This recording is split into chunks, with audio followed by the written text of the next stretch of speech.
kí la rí gbọ́ ètò tí a fi ọ̀nà àrà gbé kalẹ̀ fún ìgbádùn ẹ̀yin olólùfẹ́ wa láti mú àwọn òṣèré jàǹkànjàǹkàn súnmọ́ yín pẹ́kípẹ́kí fún ìròyìn tó perégedé bó ṣe ń lọ lójú agbo àti bẹ́ẹ̀ bẹ́ẹ̀ lọ.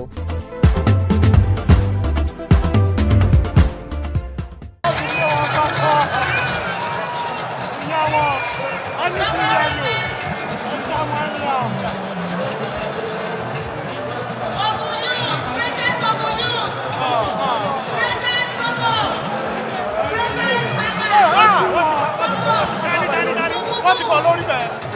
Ẹ wọ́n ti padà. Ẹjọ́ bàbá wa pẹ́ẹ́tẹ́ mọ́ pariwo àkíyí. Mo ti sọ fún yín wípé ẹni tó máa ń mú un ẹjọ́ tó yọ lọ́wọ́. Àdọ́dọ̀ fún bàbá wa létí o. Ẹni wọ́n lẹ̀ ẹ má lé wọn. Ẹ má lé wọn. Please allow them. We are God.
Ẹ jẹ́ ká lọ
Hey!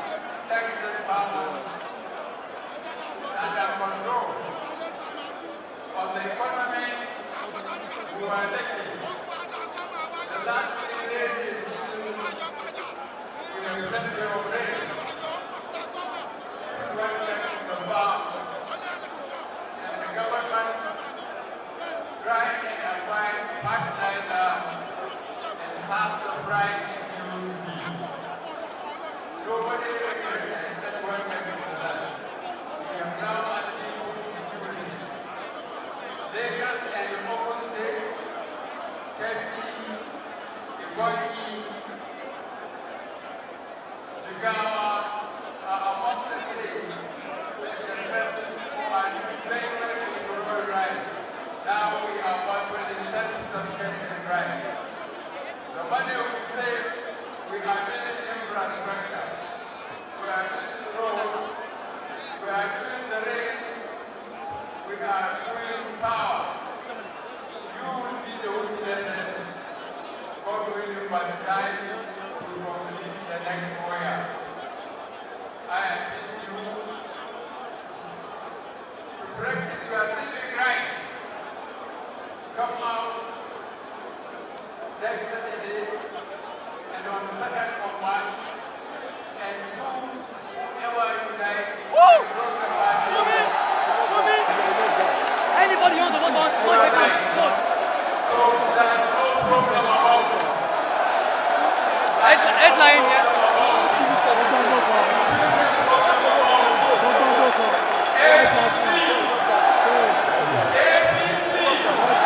Nice one. Imo State. God bless the Federal Republic of Nigeria. Kumi.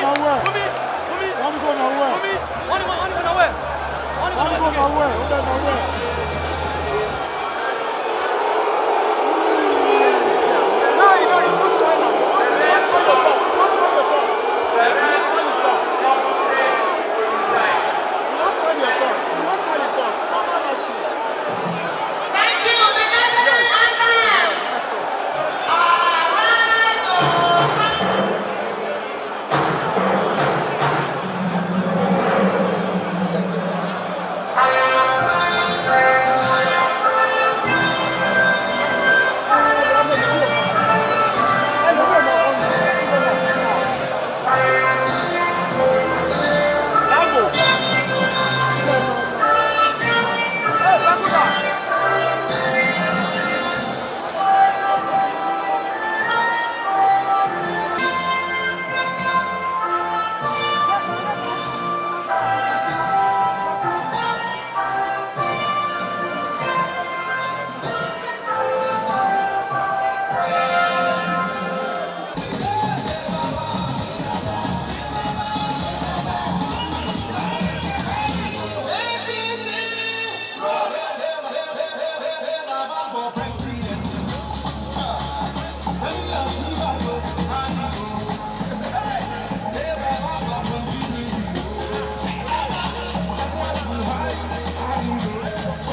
goli